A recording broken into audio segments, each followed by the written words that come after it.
We focus on history, culture, religion, art, social, and philosophy of Nusantara. Here, in the presence of Nusantara, we were made to be forgotten about the goodness of ourselves. Because negativity seems to be more interesting for us. Now, I'm Sutoyo Raharto and friends assist you to remind you, to awaken you that we still can find the gems of Nusantara. They are the great sights of Nusantara.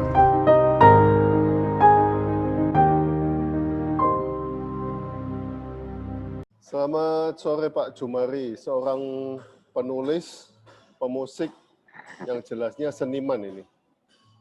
Seniman ya, kalau seniman iya, kalau penulisnya itu cuma latihan, latihan menulis. Oke. Bapak di foto yang ada batunya ditumpuk-tumpuk, Bapak menulis Iya. balance atau keseimbangan. Iya, keseimbangan. Keseimbangan menghindari rasa takut. Apapun wujud takutnya, Oh iya. semua ada relnya. Kenapa cemas? Lalu Bapak ketawa. Ya. Ya, kenapa cemas ya Pak ya? Kita sebagai manusia. Nah, itu kan sebenarnya berusaha untuk sebenarnya yang mau saya share itu adalah titik keseimbangannya itu saja. Semua masalah itu kan pasti ada 2 atau 3 gitu kan. Ada baik, ada buruk, ada ada celah, ada apalagi gitu kan. Pasti itu ada 2 atau 3 lebih atau bahkan lebih gitu kan. Nah, di situ kan berarti kita harus bermain cermat gitu loh, bermain cermat bahwa kita harus meneliti lagi, saya harus menempatkan diri di mana. Kalau menurut saya pribadi ya saya paling nyaman di titik yang balancing, seimbang. Jadi nggak marah juga nggak senyum kan gitu. Maksudnya juga nggak punya banyak masalah juga nggak bermasalahan gitulah. Maksudnya apa ya? Di antaranya gitu. Bagaimana? Begitu kira-kira Pak yang mau saya share. Ya, waktu menumpuk batu satu atas batu satu, nah itu kan gampang Pak, itu kan materi ya. Materi. Bagaimana kita sebagai manusia untuk seimbang itu Pak? Oh itu bisa Pak, sebenarnya bisa. Secara normalnya manusia itu kan sudah punya banyak piranti, punya banyak piranti dalam tubuhnya. Ada otak, ada batin, terus di saraf otak sendiri itu ada motorik-motorik yang bekerja kan gitu. Jadi kita tinggal mengolah saja, di mana sih ini sekarang alirannya mengarah kemana kan gitu. Ya. Semua manusia itu punya piranti, di dalam tubuhnya punya piranti. Ada di otak sendiri itu kan ada ribuan motorik kinerja yang saraf ya, mungkin saraf-saraf lembut itu, yang sifatnya menerima dan kemudian mengembalikan lagi untuk tuju, untuk melakukan kan. Nah itu sebelum melakukan berarti kan olahnya adalah di otak gitu. Nah kenapa ketika sebelum tuju kita nggak berpikir panjang dulu kan gitu. Seharusnya kan kita, oh ini membuat saya marah, oh ini membuat saya senang. Seharusnya kan kita memilih saya nggak mau marah dan saya nggak mau terlalu senang kan gitu seharusnya. Atau saya mau senang-senang sekali kan gitu. Itu sebenarnya pilihan juga sebenarnya nggak ini sih, semua manusia bisa itu, saya yakin bisa karena ada di manusianya sendiri. Nah, Bapak menulis indah itu tak melulu namun dikondisikan. Sila berbuat dan membingkai angan.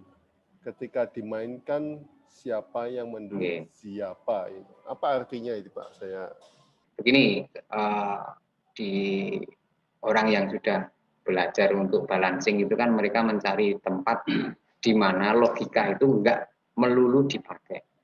Kan gitu. Nah, makanya di situ saya istilahkan angan-angan. Kalau kamu mau memakai angan-angan kamu, monggo silahkan saja. Kalau saya sendiri pribadi lebih enggak memakai angan-angan atau jarang sekali memakai angan-angan. Boleh angan-angan saya pakai ketika saya membuat musik atau gitu kan. Ketika saya mengaransemen sebuah lagu atau ketika saya mau membuat sebuah musik tari atau sebuah cerita, itu baru saya memainkan angan-angan saya. Toh itu pun terinspirasi dari pribadi-pribadi saya yang sudah lampau, atau maksudnya yang sudah saya lewati lah, masa kecil saya, masa remaja saya, gitu maksudnya gitu. Nggak akan jauh dari situ karena itu semua ada di memori, gitu kan. Tinggal mengeluarkan saja, terus kita mengasih agak sedikit keindahan lah, maksudnya yang menurut orang sekarang indah itu gimana sih? Tinggal gitu aja kan sebenarnya. Seperti itu Pak, maksud saya sebenarnya. Nah, kalau dimainkan siapa menunjuk siapa itu apa? Itu maksudnya ya dimainkan siapa yang mau berangan-angan, monggo. Dan menunjuk siapa, jangan kaget ketika angan-anganmu juga terjadi. Maksudnya begitu. Karena angan-angan juga bisa terjadi loh. Kita manusia itu kan punya 3 gelombang, gelombang otak, gelombang batin, sama gelombang nafsu gitu kan namanya. Nah, 3 gelombang itu sama alam diterima. Mau mana yang mau kamu pakai, menggunakan gelombang otak, ya silahkan, berarti bermain angan-angan. Cuma untuk mewujudkannya itu memang butuh perjalanan proses yang sangat amat panjang, katanya gitu. Aku orang miskin berangan-angan menjadi kaya, miliarder contohnya gitu kan. Wah, perjalanannya sangat panjang sekali, kan gitu. Seharusnya memutusnya pelan-pelan, mengurainya lah pelan-pelan, pasti bisa. Step by step-nya pasti bisa ketemu. Dan ketika orang yang bermain angan-angan itu jatuhnya ya jatuh karena angan-angannya sendiri. Jadi dia menjadi frustasi dan sebagainya, itu kan hasil dari angan-angan tadi. Karena keseimbangannya tidak berhasil. Sebenarnya kan itu. Makanya saya ngomong bahwa kalau saya pribadi, saya nggak begitu mengidolakan logika. Gitu. Logika kadang saya pakai, angan-angan kadang saya pakai. Tapi nggak melulu saya menggunakan logika atau angan-angan. Nah, ada satu foto yang foto bunga, Pak tulis tumbuhlah, mekarlah meskipun itu bangkai ataupun yang dianggap manusia celah dan dijauhi. Tanpamu mereka yang menjauh tiada arti. Pesan untuk siapa ini, Pak? Dan mengapa ini? Ya sebenarnya ya untuk sosial juga sih, kalau itu umum sekali. Cuma kan istilahnya apa ya? Mengambil opsi pilihan katanya hal-hal yang agak gimana gitu kan menurut umum gitu. Sebenarnya kan apapun yang tumbuh, kalau saya itu mengamati rumput ya, rumput itu diberi kehidupan. Kalau di Indonesia itu ya 6 bulan sekali kamu akan tumbuh kan gitu, akan tumbuh. Pasti ketika musim penghujan datang, rumput akan datang. Itu otomatisnya begitu. Kalau enggak ya kamu rajin siram-siram, pasti ada rumput di sana kan gitu. Berarti rumput itu berhubungan sekali dengan hawa yang dingin, air, dan sebagainya. Sangat berhubungan dengan itu. Nah, kalau sudah diketahui seperti itu, meskipun orang itu menginjak-injak rumput kan kadang dianggap nggak bagus. Rumput ini apa sih? Kadang dianggap nggak ini. Padahal si rumput sendiri itu kan kadang menjadi vitamin. Tinggal kitanya saja kurang mengoreksi dia atau kurang meneliti dia. Bahkan laboratorium yang canggih pun sekarang belum ada yang meneliti rumput kan, maksudnya gitu. Nah, sejauh itu kalau penelitian saya pribadi sih, rumput teki itu banyak manfaatnya, Pak. Rumput teki dari sana. Terus sontulup, rumput sontulup itu bagus untuk mata sebenarnya gitu, cocok untuk mata. Dari sana kan itu mungkin bagi orang-orang tertentu nggak ngeh kalau ini bermanfaat gitu loh, maksudnya gitu. Nah, saya sering melihat hal-hal fenomena-fenomena yang kecil-kecil gitu kalau saya sendiri. Oke. Jadi biarlah semua berkembang dan sebetulnya itu ada manfaatnya. Ada manfaatnya, tapi banyak orang yang tidak tahu. Banyak orang yang sebenarnya tahu, tapi ada yang tahu tapi nggak mau tahu juga ada yang benar-benar nggak mau tahu juga ada yang mau tahu tapi setelah tahu nggak mau tahu juga ada. Itulah manusia. Oke. Ibu ya, seorang ibu ya, sering dituliskan oleh Pak Jumari. Ada apa dengan ibu, Pak? Kalau saya sendiri menganggap ibu itu sosok bagi diri saya sendiri, dia adalah sebuah sosok di mana saya pertama kali berproses, di mana saya sebelum ada menjadi ada hanya di perut ibu, ya kan. pertama kali ketika si sperma ayah mengenai sel apa yang ada di rahim ibu, akhirnya pecah dan lahirlah saya. Mau nggak mau saya harus mengakui ibu adalah tempat saya pertama kali proses mewujudkan kepala saya, mewujudkan telinga saya, mewujudkan hidung saya, dan seluruh anggota tubuh saya. Karena sebelumnya nggak seperti ini, kan gitu. Kalau itu memang sosok yang saya agungkan, kalau ibu itu, seorang ibu memang saya agungkan, karena saya menilainya dari sana aja, yang paling sederhana, bahwa aku ngerti ini proses ya dari sana. Nggak mau jauh-jauh bereforia, angan-angan, nggak mau jauh-jauh. Pokoknya saya dari sana, dari ibu saya. Dan ibu saya bisa cerita. Ketika meteng kue ini, saya akan makan bla bla bla. Nah, berarti ini kan makanan, asupan makanan yang cocok untuk tubuh saya. Karena saat itu ibu saya ngidam kan gitu. Maksudnya gitu. Jadi itu memang saya sosokkan lebih nggih di sini nggih. Itu satu, yang satu itu, yang keduanya saya anggap ibu itu sumber. Jadi kalau pabrik ya pabrik yang besar, sumbernya motor ya di mana kan gitu kan. Nah, pusatnya di sana. Terus kalau sumbernya air di mana? Pasti orang itu kan mencari sumbernya dulu, kan mencari ibunya dulu, kalau itu gitu. Kalau saya artikan gitu, yo golek ono ibu musik lah. Berarti ibunya air. Kalau sungai berarti kan ada hilir, ada hulunya. Pasti dia akan mencari sumbernya di mana juga gitu. Dan nanti setelah ketemu, oh ternyata ini mengalir sini, dan akhirnya perjalanannya jauh sekali sampai ke laut lagi, dan akhirnya kembali lagi ke sana kan gitu. Itu kalau menurut saya menerjemahkan sebenarnya lebih sih Pak soal ibu itu, karena memang itu bisa person pribadi saya juga bisa. Yang ketiga gitu ya, bisa person pribadi, maksudnya sebisa mungkin kita tuh berupaya untuk menjadi sebuah sumber gitu. Sebuah sumber apa? Ya sekarang itu kemampuan kamu apa? Kamu berkesenian, ya minimal kamu tuh tempat orang bertanya soal seni. Nah, yang minimal itu, usahanya menjadi sumber kesenian, benar-benar mempelajari hal tersebut, dan akhirnya menemukan titik tertentu dan mampu untuk menjelaskan lebih dari orang lain yang belum bisa menjelaskan. Maksudnya gitu. Itu kalau untuk diri. Mungkin 3 poin itu saya pikir cukup dulu. Ada pengalaman pribadi dengan ibu, Pak, sehingga menyentuh hati Pak Jumari. Pengalaman pribadi saya adalah ibu saya itu, kalau bagi saya adalah pendekar keluarga. Karena saya sejak kecil itu dari keluarga yang broken home, otomatis nggak pernah merasakan, sampai saya dewasa ini belum pernah merasakan kasih sayang ayah. Meskipun ayah saya ada, dan saya nggak benci sama ayah saya, nggak benci. Dan saya justru sangat sayang, karena mungkin waktu itu nggak terbesit untuk gini kan. Meskipun sampai sekarang juga nggak bersit untuk gini, tapi itu kan bukan kemauan saya. Karena yang penting ada ibu di situ, dan ada sosok ibu di situ yang mampu men-take over hidup saya, mengambil hidup saya untuk lebih mengetahui kehidupan itu seperti ini, sampai menjadi saya yang sekarang ini. Dan ibu saya sampai sekarang tetap friendly lah, maksudnya dia open banget. Kalau ibu tuh open banget, nggak melulu kamu harus gini, kamu harus enggak. Kalau ibu enggak, kamu harus bekerja, enggak. Kalau ibu saya enggak, bebasnya bebas kan gitu. Itu yang membuat saya bangga juga. Gitu. Nah, ini pertanyaan saya. Sewaktu Gunung Merapi meletus, Bapak menulis, Ibu, aku njaluk digendong, akeh kita durhaka marang ibu. Ten kuasane. Nah, ini ibu siapa? Ibu di situ ya person dari ibu saya pribadi. Maksudnya kalau saya sih mengistilahkan gendong di situ, saya mau menikmati nuansa gendong.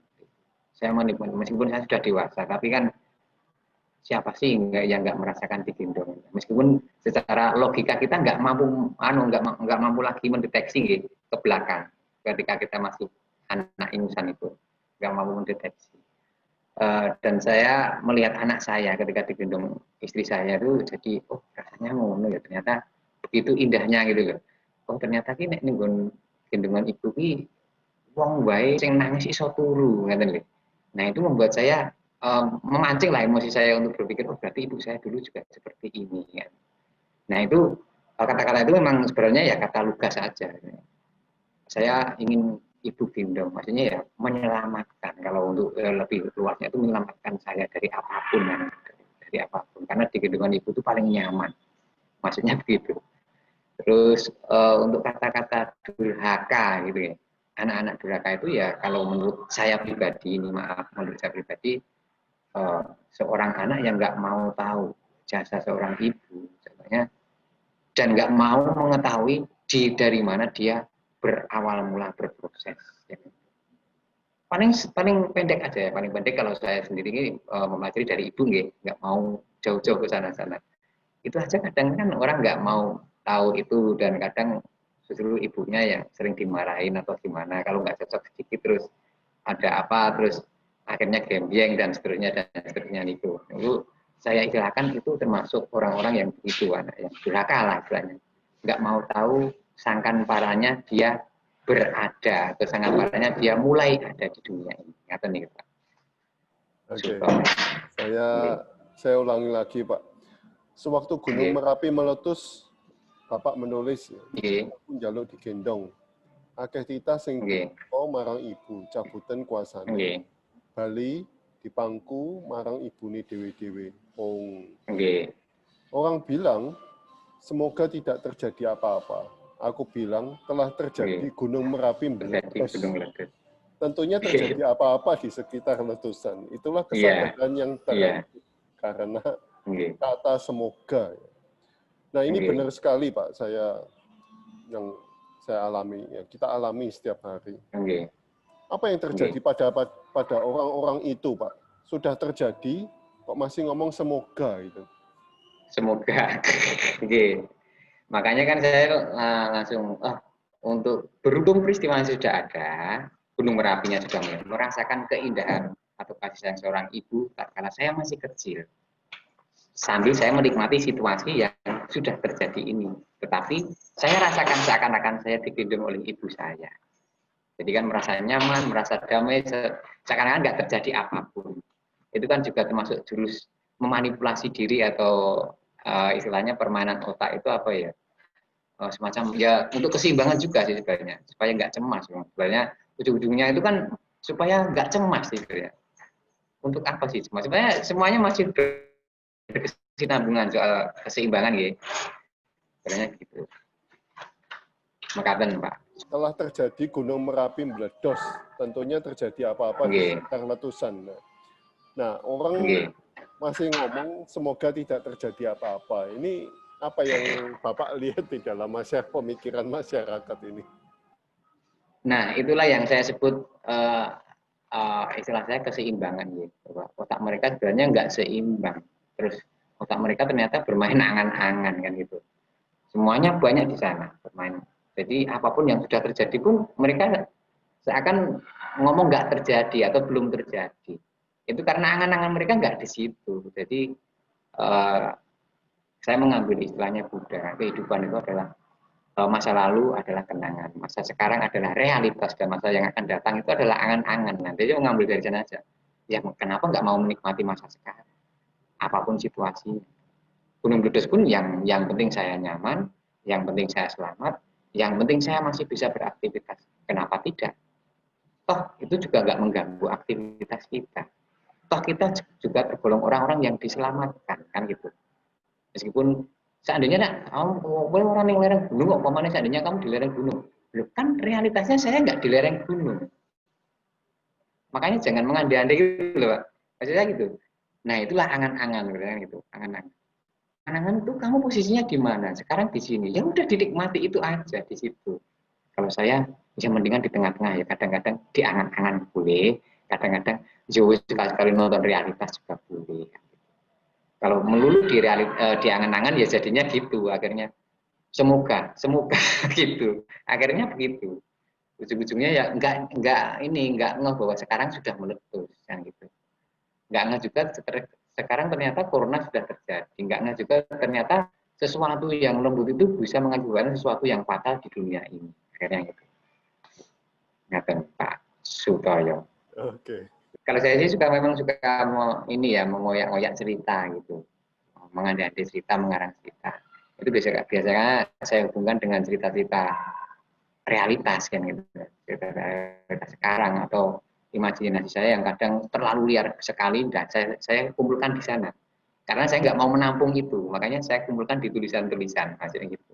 Supaya keluarlah. Intinya orang kan mengeluarkan. Nah, keluarkan menjadi tulisan-tulisan. Oke, terima kasih Pak Jumari atas waktunya, atas pengetahuannya. Oke.